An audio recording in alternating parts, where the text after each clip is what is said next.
धन्यवाद उद्घोषकजीलाई। राष्ट्रिय प्रजातन्त्र पार्टीको यो एकता महाधिवेशन उद्घाटन समारोहका सभापति तथा अध्यक्ष रहे सबै पदाधिकारीहरू, विभिन्न राजनीतिक दलका प्रतिनिधि साथीहरू र यो एकता महाधिवेशनमा उपस्थित सम्पूर्ण प्रतिनिधि, पर्यवेक्षक, पत्रकार र अन्य मित्रहरू, सबभन्दा पहिला त म पनि राष्ट्रिय प्रजातन्त्र पार्टीको यो एकता महाधिवेशनको पूर्ण सफलताको निम्ति हाम्रो पार्टीको तर्फबाट र मेरो तर्फबाट हार्दिक शुभकामना व्यक्त गर्न चाहन्छु र म नेतृत्वलाई विशेष रूपले धन्यवाद दिन चाहन्छु। तपाईहरुले जे गर्नुभयो यो महाधिवेशनको नाम पनि त्यही राख्नुभयो। तपाईहरु तीनटा मिल्नु भयो फेरि र महाधिवेशनको नाम एकता महाधिवेशन राख्नुभयो। त्यस अर्थमा धन्यवाद दिन्छु। तर नेपालमा पार्टी फुटाएर तीन टुक्रा पार्ने नाम चाहिँ एकता महाधिवेशन राख्ने पनि भर्खरै हामीले देखेका छौँ। त्यस्तो झुटो कुरा चाहिँ तपाईहरुले गर्नु भएन। कम्तीमा पार्टी चाहिँ फुटाउने, नाम चाहिँ एकता राख्ने, त्यस्तो गर्नु भएन जाली झेली तरिका। तपाईहरुले जे गर्नुभयो त्यही राख्नुभयो। त्यस अर्थमा मैले 3 वर्ष 4 वर्ष अगाडि पनि तपाईहरुको एकता अधिवेशनमा बोलेको थिएँ। मैले त्यति बेला पनि सफलताको शुभकामना भनेको थिएँ, अहिले पनि भने। तपाईहरुको र हाम्रो विचार र मत त्यति मिल्दैन, तर राष्ट्रिय भावना, स्वाधीनता प्रतिको निष्ठा, देशभक्ति तपाईहरुको हाम्रो एउटै छ। त्यस अर्थमा तपाईहरु उस्तै गोत्रका भनेको थिएँ मैले। हाम्रा मत, विचार, दर्शन मिल्दैन। म चाहिँ त्यहाँ पनि अहिले बडो चाहिँ अर्को भाषा बोल्न सक्दिनँ। हुन त हाम्रो सीपीजीले सजिलै बोल्दिनु भयो, उहाँले बोल्दै जाँदा पहिला राजतन्त्र सिद्ध्याउनु पर्छ भनेर टागो काट्ने सुरुवात उहाँले गर्नुभयो। अहिले तपाईहरुको अगाडि महान राजा भनेर पनि बोल्नुभयो। मलाई त लाग्यो उहाँ राप्रपाको अध्यक्ष हुने तयारी गर्दै हुनुहुँदो छ क्या हो। साँच्चै त्यसै हो भने सीपीजीलाई बधाई छ। म त्यस्तो भाषा बोल्न जान्दिनँ। हाम्रो मत मिल्दैन। म गणतन्त्रवादी, म धर्मनिरपेक्षतावादी, तर म पनि तपाईहरु जस्तै राष्ट्रवादी। राष्ट्रवादको व्याख्या गर्दा दुईटा फन्डामेन्टल आधारभूत कुरा छन्।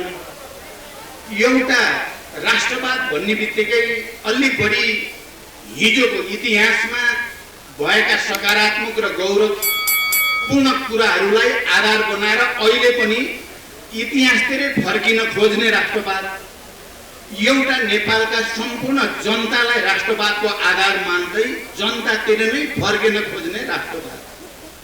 मैले यो देशका सबै मजदुर, किसानहरू, सबै उत्पीडित मधेसी, आदिवासी, जनजाति, दलित, महिला, थारू लगायत सबैको पहिचान र अधिकारको लडाईँ लडेकै हो। म राष्ट्रिय प्रजातन्त्र पार्टीका नेताहरू र तपाईँ कार्यकर्ताहरूलाई यस अर्थमा पनि धन्यवाद दिन चाहन्छु। तपाईहरू आफ्नो विचार र राजनीतिक मतमा भिन्नता हुँदाहुँदै पनि देशमा राजनैतिक अराजकता र अस्थिरता पैदा नहोस् भन्नको निम्ति, देशले गति लिइराखोस् भन्नको निम्ति संविधान सभाबाट संघीय लोकतान्त्रिक गणतन्त्रको संविधान बनाउन तपाईहरु सबैले मद्दत गर्नुभयो। यस अर्थ तपाईहरुको देशभक्ति तपाईहरुले एकचोटि फेरि भिन्न परिस्थितिमा पनि प्रमाणित गरेको म ठान्दछु। त्यस अर्थमा तपाईहरु धन्यवादको पात्र हुनुहुन्छ। मलाई लाग्छ हामी इतिहासप्रति गर्व गर्नुपर्दछ। नेपाल राष्ट्रको स्वतन्त्रता र स्वाभिमानलाई अक्षुण्ण राख्नु, हिजो नेपालीहरूले प्रदर्शन गरेको वीरता, त्याग, बलिदान, त्यसका कीर्तिमानहरू, त्यसको नेतृत्व गरेका राजा महाराजाहरूप्रति पनि हामी गर्व गर्न सक्छौँ। तर आज युग फेरिएको छ। आज हामी 21औं शताब्दीमा छौँ। लोकतन्त्रको परिभाषा नयाँ स्तरबाट व्याख्या गरिएको छ। जनताको भूमिका नयाँ ढङ्गले परिभाषित छ। त्यस इतिहासमा गर्व गर्दै गर्दा वर्तमानलाई बिर्सिन हुँदैन र वर्तमानको विश्लेषण गर्दै गर्दा भविष्यतिर हाम्रो ध्यान जानै पर्छ। भविष्यमा आउने पिढीले कस्तो राष्ट्र हामीले विरासतको रूपमा दिने हो भन्ने कुरामा हामी सबै गम्भीर हुनै पर्दछ। विचारमा विविधता हुनु, मतभिन्नता हुनु स्वाभाविक कुरा हो। इतिहासमा मानव जातिको विकास, समाजको विकासको सम्पूर्ण प्रक्रियामा हामीले देखेका छौँ। विभिन्न दर्शन, राजनीतिक मतहरू, संस्कृतिहरू, परम्पराहरूको बीचमा लगातार बहस सङ्घर्ष हुँदै आएको छ र त्यही बहस विवादको बीचबाट समाजले गति लिँदै आएको छ। नेपाल पनि त्यसबाट अछुतो छैन। नेपालमा पनि अहिले विभिन्न राजनीतिक दल, विभिन्न राजनीतिक दर्शन, मत, मतान्तरको बीचबाट हामी सबै नेपाली समाजलाई रूपान्तरणको एउटा प्रक्रियातिर अगाडि बढाउन चाहेका छौँ। हाम्रा मतभिन्नताका बावजुद देशमा शान्ति सम्झौता भइसकेपछि अब शान्ति कायम रहिराखोस्, स्थिरता बनिराखोस् र विकासले गति लिइराखोस् भन्नको निम्ति हामी सबै जिम्मेवार बन्नुपर्ने आवश्यकता छ। मैले जहिले पनि शान्ति सम्झौतामा आएदेखि तपाईहरूसँग पनि आम नेपाली जनताको अगाडि नयाँ राष्ट्रिय एकताको आवश्यकताको कुरा, तराई मधेस पहाड हिमालको एकताको आवश्यकता कुरा, राजनीतिक विवादको बीचमा पनि लोकतान्त्रिक विधि प्रणालीद्वारा त्यसलाई सम्बोधन गर्ने, व्यवस्थापन गर्ने र राष्ट्रको हित र स्वाधीनतालाई अक्षुण्ण राख्न एकजुट हुने कुराको अपिल गर्दै आएको छु। तपाईहरुलाई थाहा छ, संविधान घोषणा भइसकेपछि पनि देशको राष्ट्रिय एकता के हुने हो भन्ने चिन्ता हामी सबैलाई थियो। तराई मधेसमा अहिले अनिलजीले भने जस्तै एउटा आन्दोलनको वातावरण थियो। कसरी तराई मधेसका जनतालाई सम्बोधन गर्ने र राष्ट्रिय एकतालाई अक्षुण्ण राख्ने मात्र होइन, सुदृढ गर्ने भन्ने गम्भीर चिन्ता हामी सबैलाई थियो। त्यति बेला मैले दोस्रो पटक प्रधानमन्त्रीको हैसियतले देशलाई लोकतान्त्रिक निर्वाचनतिर लैजाने अवसर मलाई फेरि जुट्यो र मैले सदनभित्र दुई पटक संविधान संशोधनको प्रस्ताव दर्ता गराएर पटक पटक मधेस केन्द्रित आन्दोलनरत दलहरूसँग वार्ता संवाद गरेर, त्यति बेला हाम्रो यहाँ अध्यक्षत्रय मध्ये एक कमल थापा पनि मन्त्रीमण्डलमा हुनुहुन्थ्यो। हामीले धेरै मेहनत गरेर देशमा एउटा राष्ट्रिय एकताको वातावरण बनाउने, लोकतान्त्रिक निर्वाचनको वातावरण बनाउने र देशलाई गति दिने जमर्को गर्यौं। आज पनि त्यो आवश्यकता छ। हामी अग्रगमन भन्छौं, हामीले अगाडि बढेर मात्रै समस्याको हल गर्न सकिन्छ, पछाडि हटेर पछाडि फर्केर सकिँदैन।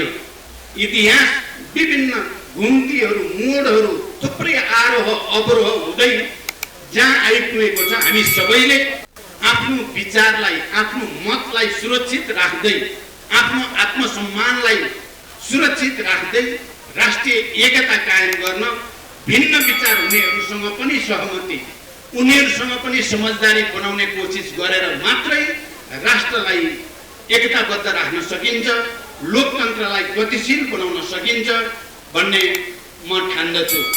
र मैले माओवादी आन्दोलनको एउटा नेताको हैसियतले, शान्ति सम्झौताको हस्ताक्षरकर्ताको हैसियतले, संविधान सभा र संघीय लोकतान्त्रिक गणतन्त्रको एउटा प्रमुख प्रवक्ताको हैसियतले पनि मैले सबैसँग र तपाईँ राप्रपाका नेता कार्यकर्ताहरूसँग मैले कहीँ न कहीँ तपाईँ र हाम्रो गोत्र मिल्छ, हामी सँगै हिँड्नुपर्छ भन्नुको मेरो तात्पर्य त्यही विविधतामा एकता, अन्तर्विरोध भित्र पनि सहमति र सहकार्यको उद्देश्यद्वारा प्रेरित छ।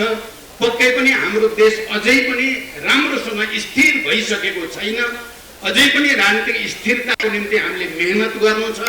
हामी विभिन्न राजनीतिक दलहरूको बीचमा अन्तर्क्रिया, अन्तर्संवादलाई अझ घनीभूत बनाउनु छ र यो राष्ट्रलाई अक्षुण्ण राख्ने, यो राष्ट्रलाई गति दिने, सबै खाले वैदेशिक दबाव हस्तक्षेपबाट उन्मुक्त राष्ट्र निर्माण गर्ने ऐतिहासिक जिम्मेवारी हाम्रो काँधमा छ।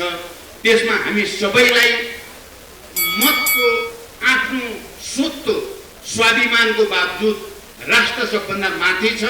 त्यसकारण राष्ट्रको हितलाई सर्वोपरि राख्न अन्तर्संवादको संस्कार विकास होस् भन्ने शुभकामना सहित फेरि एकचोटि राष्ट्रिय प्रजातन्त्र पार्टीको यो साँचो एकता महाधिवेशन बनोस्। यसबाट देशको सुदृढीकरणको लागि, जनताको विकास समृद्धिको आकांक्षा पूरा गर्नको लागि सही नीति र नेतृत्व छानोस् भन्ने शुभकामना व्यक्त गर्दै बिदा हुन्छु। धन्यवाद, अभिवादन।